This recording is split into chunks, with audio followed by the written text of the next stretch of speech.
Welcome back to TECHMIMIC, where you can simply view, imitate, replicate, and get on with your day. If there is a specific issue for which you would like to see a video, please leave a comment. In this video, we're going to connect to an NFS share in Debian. Let's first start with an explanation of the NFS share, so that we can better understand the later commands. In my case, the share is residing on a Synology NES, but no worries. What I am showing should be universally applicable, and this is not a tutorial on how to configure Synology. Under File Services, the NFS service is enabled and is using the NFS 4.1 protocol. A shared folder named Data has been set up with NFS permissions in such a way that my Linux machine is allowed to read and write on this share based on its IP address. NFS does not use username and password-based authentication by default. Instead, it relies on permissions, often tied to the client's IP address. More advanced authentication methods are indeed possible. Make a note of the mount path, because we will need this later. In my local home directory, I have created a folder named mount points, with a subfolder named SkyDrive, the name of my Synology box. Once the NFS share is mounted, the contents of the share will become the contents of the mount point. You will see this in a minute.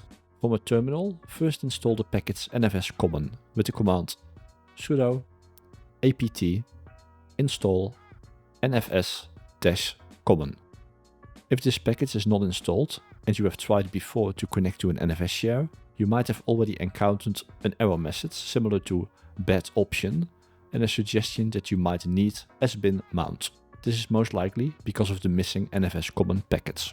3 pieces of information are needed to connect to an NFS share: the IP address or DNS name, the path to the shared directory, that's what we have noted down earlier, and the path to the local mount point, that's what we have created earlier. I will ping SkyDrive to get its IP address. I can use the DNS name as well, but I will stick to the IP address for now. Let's manually test mounting the NFS share first. Type the command sudo mount -t nfs, then the IP address,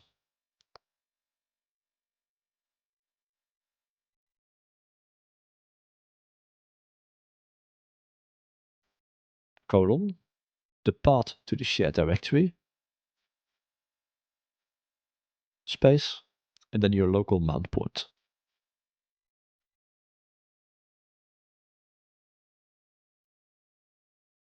If all is working, nothing is reported back, and the NFS share is now mounted on your system. The contents are now visible on the defined mount point.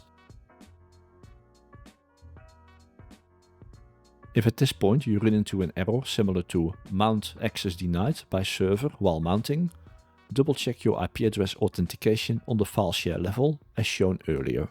To unmount or detach the share, type sudo umount and then the local mount point. Again, nothing is reported, but the share is now gone. This is how to manually mount and unmount the share. But to have this mounted automatically whenever Linux starts, we have to add a line to the file etc-fstab. You can use any editor for this, but I'm going with vi. Sudo vi/etc/fstab. At the end of the file, add a mount entry in the format IP address or DNS name, colon, path to the shared directory, path to the local mount point, NFS, defaults 0, 0. Save and close the file. Now reload to the configuration files with the command sudo systemctl daemon-reload and mount all the file systems defined in etc-fstab with the command sudo mount-a. The share is once again mounted and the mount point is now populated with data.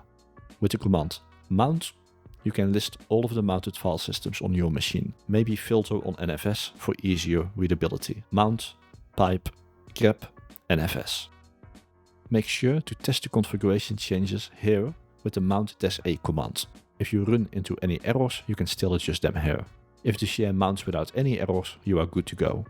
Now that you've added the mount point entry to etc-fstab, the configuration is persistent, and after our reboot, the NFS share will now be mounted automatically. That's it. Hope it helped, and if it did, please like the video and keep it up. Until next time, bye!